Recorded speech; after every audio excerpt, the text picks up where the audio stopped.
Welcome to dial view. Donald Trump రెండవసారి America president అయిన దగ్గర నుంచి ప్రపంచ దేశాలతో పాటు ఇండియాకు రకరకాల కష్టాలు మొదలయ్యాయి. అమెరికా ఫస్ట్ నినాదంతో ఆంక్షలు, సుంకాలు, ఆర్డర్స్తో ట్రంప్ చేస్తున్న అరాచకం ప్రధానంగా ఇండియన్స్ పైనే ఎక్కువ ప్రభావం చూపెడుతోంది. బర్త్ సిటిజన్షిప్ రైట్ తొలగించడం, F1 వీసాలపై వచ్చే స్టూడెంట్స్పై ఆంక్షలు, ఇమిగ్రెంట్స్, నాన్ ఇమిగ్రెంట్స్ ఇలా రకరకాల విధానాలతో ఎన్ఆర్ఐలను ఓ ఆట ఆడుకుంటున్నాడు ట్రంప్. ఇప్పుడు కొత్తగా H1B వీసా పిడుగుపడింది.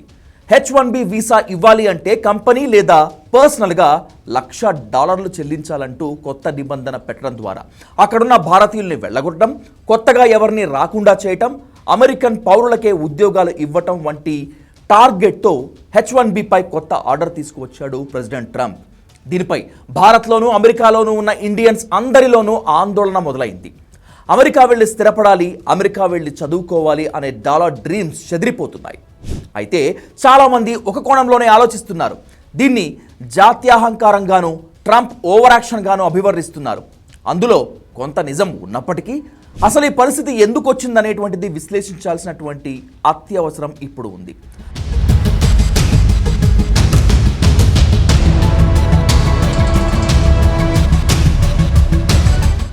అమెరికాకు భారత్ నుంచి 60లో మొదలై 2025 వరకు జనం వలసలు వెళుతూనే ఉన్నారు. కానీ గత 25 ఏళ్ల నుంచి అమెరికాలో వలసవాదుల వల్ల సమస్య వచ్చింది. అంతకుముందు వేల మంది డాక్టర్లు, మేనేజ్మెంట్ ప్రొఫెషనల్స్, ఇంజనీర్లు అమెరికా వెళ్ళి స్థిరపడ్డారు. వాళ్ళ వృత్తుల్లో బ్రహ్మాండంగా రాణించారు. అమెరికాకి కూడా ఎన్నో రకాల సేవలు అందించి వాళ్ళ ఎకానమీలో కీలక పాత్ర పోషించారు.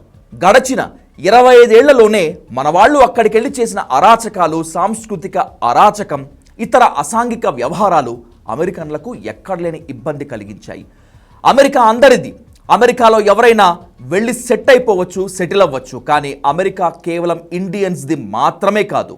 కానీ మన వాళ్ళు అక్కడ బిహేవ్ చేసిన తీరు మనకేదో అమెరికా రాసిచ్చేసినట్లు, మనం అక్కడ ఏం చేసినా చెల్లుబాటు అయిపోతుంది అన్నట్లుగా చెలరేగిపోయారు. దాని పర్యవసానమే ఇప్పుడు ఈ దుస్థితిని చూస్తున్నాం. స్టూడెంట్స్గా F1 వీసాపై వెళ్లే వాళ్ళు చదువులు కాకుండా ఇతరత్రా అన్ని వ్యవహారాల్లో జోక్యం చేసుకుంటూ పార్ట్ టైం ఉద్యోగాల పేరుతో చిల్లర వ్యవహారాలు చేస్తూ ఇండియా పరువు తీశారు.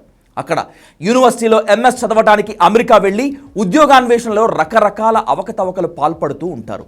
కన్సల్టెన్సీల పేరుతో ఫేక్ ఎక్స్పీరియన్స్ సర్టిఫికేట్లు పెట్టడం, బాడీ షాపింగ్ కంపెనీల పేరుతో అన్ప్రొఫెషనల్స్ను ఐటీ మేనేజ్మెంట్ కంపెనీల్లో చొప్పించడం, ఇలా ఎన్నో అరాచకాలు చేశారు. H1B వీసాలపై ఉన్నవారు స్థిర నివాసం ఏర్పరచుకొని భారతీయత పేరుతో అమెరికా సోషల్ స్ట్రక్చర్ను చెడగొట్టారు. కుల సంఘాలు పెట్టడం, ప్రాంతీయ కూటములు పెట్టడం, ఇండియాలో పొలిటికల్ పార్టీలకు అక్కడ బ్రాంచ్ ఆఫీసులు తెరవటం, సాంస్కృతిక కార్యక్రమాల పేరుతో అక్కడి పర్యావరణానికి హాని కలిగించడం, నిబంధనలను, ప్రోటోకాల్స్ను భగ్నం చేయటం, సమాధి చేయటం, ఒకటి కాదు ఇలా అమెరికన్ కల్చర్లో అన్ని రకాలుగా మన వాళ్ళు చొచ్చుకుపోయే ప్రయత్నం చేస్తున్నారు.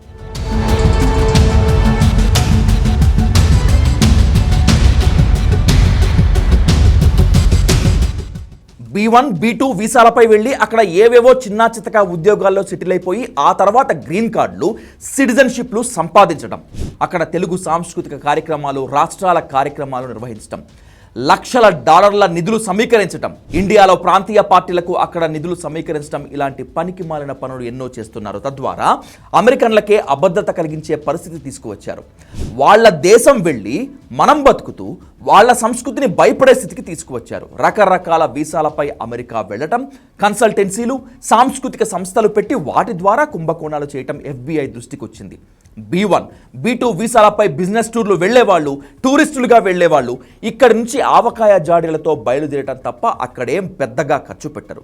అంటే B1, B2 వీసాలపై వెళ్లే వాళ్ళ వల్ల అమెరికాకు పెద్ద ఆదాయం కూడా రాదు. ఇవన్నీ భరించలేని స్థితికి అమెరికా చేరుకుంది.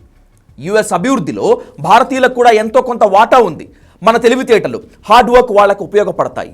కానీ అమెరికన్ల సంస్కృతిని, వాళ్ళ జీవన శైలిని, వాళ్ళ సోషల్ స్ట్రక్చర్ని దెబ్బతీసే పరిస్థితికి వస్తే వాళ్ళు మాత్రం ఎంతవరకు సహిస్తారు?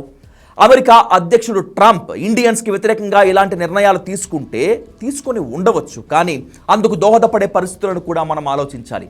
మన దేశంలోకి శ్రీలంక, బంగ్లాదేశ్, మయన్మార్, పాకిస్తాన్ నుంచి జనం అక్రమంగా చొరబడుతుంటే మనం అడ్డుకోవటం లేదా? ఆంక్షలు పెట్టడం లేదా? వాళ్ళను అడ్డుకోవాలని డిమాండ్ చేయటం లేదా? వాళ్లకు ఉద్యోగాలు ఇవ్వొద్దని, వాళ్లను ఏరి పారేయాలని గర్జించడం లేదా? నినాదాలు చేయటం లేదా? అక్కడ ఇప్పుడు అదే పరిస్థితి. ఇండియాలో రాష్ట్రాల మధ్య స్థానికేతర విభేదాలు ఉన్నప్పుడు దేశాల మధ్య ఉండవా? మార్వాడీలు వచ్చి హైదరాబాద్లో వ్యాపారాలు చేస్తున్నారని వాళ్లకు వ్యతిరేకంగా నినాదాలు చేయలేదా? రాలేదా? ప్రత్యేక తెలంగాణ ఉద్యమం వచ్చినప్పుడు ఆంధ్ర వాళ్లను వెళ్ళగొట్టాలని ప్రయత్నించలేదా? కొందరు ఆంధ్ర వాళ్లపై దాడులు చేయలేదా? ఇదే పరిస్థితి అన్ని దేశాల్లోనూ ఉంటుంది. భారతీయుల అవసరం ఖచ్చితంగా అమెరికాకు ఉంటుంది, ఉండి తీరుతుంది. కానీ వాళ్ళ జీవన విధానం, వాళ్ళ సోషల్ స్ట్రక్చర్ డ్యామేజ్ అయ్యే పరిస్థితి వస్తే ఇలాంటి నిర్ణయాలే వెలువడతాయి.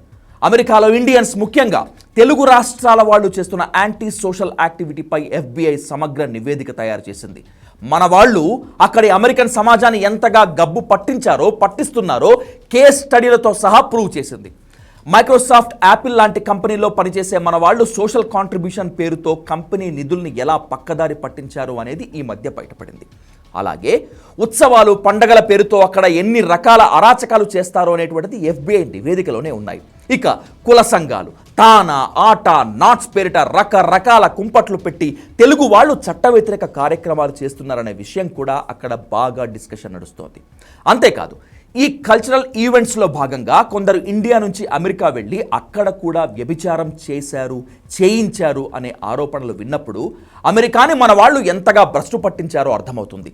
భారతీయ మూలాలు ఉన్న కమలా హ్యారిస్ని కసిగా ఓడించారంటే మన మీద ఎంత వ్యతిరేకత ఉందో అర్థం చేసుకోవచ్చు. అమెరికా అనేది విస్తృతమైన ప్రజాస్వామ్య దేశం. ఆ దేశంలో కూడా మనం పరిధులు దాటి వ్యవహరించి చివరికి ఈ దుస్థితి తెచ్చుకున్నాం. ఇదంతా భారతీయుల స్వయంకృతాపరాధమే. అయితే అమెరికాలో ఉన్న భారతీయులు, ముఖ్యంగా తెలుగు వాళ్ళందరూ ఇలాగే ఉన్నారు అని అనలేం. యుఎస్లో అక్కడ పరిస్థితికి తగినట్లుగా గౌరవంగా, పద్ధతిగా బతుకుతున్న వాళ్ళు 60% మంది ఉంటారు. ఇటీవల ట్రంప్ అడ్మినిస్ట్రేషన్లో భాగంగా ఈ ఏరువేత కార్యక్రమం ప్రారంభమైన తర్వాత అనేక మంది NRIలు రిలీఫ్గా ఫీల్ అవుతున్నారు. అమెరికాలో ఇండియాని భ్రష్టు పట్టించే తరహాలో ప్రవర్తించిన వాళ్ళంతా దేశం వదిలిపోతే మాకు దరిద్రం తగ్గుతుందని భావిస్తున్న ఇండియన్స్ కూడా లేకపోలేదు.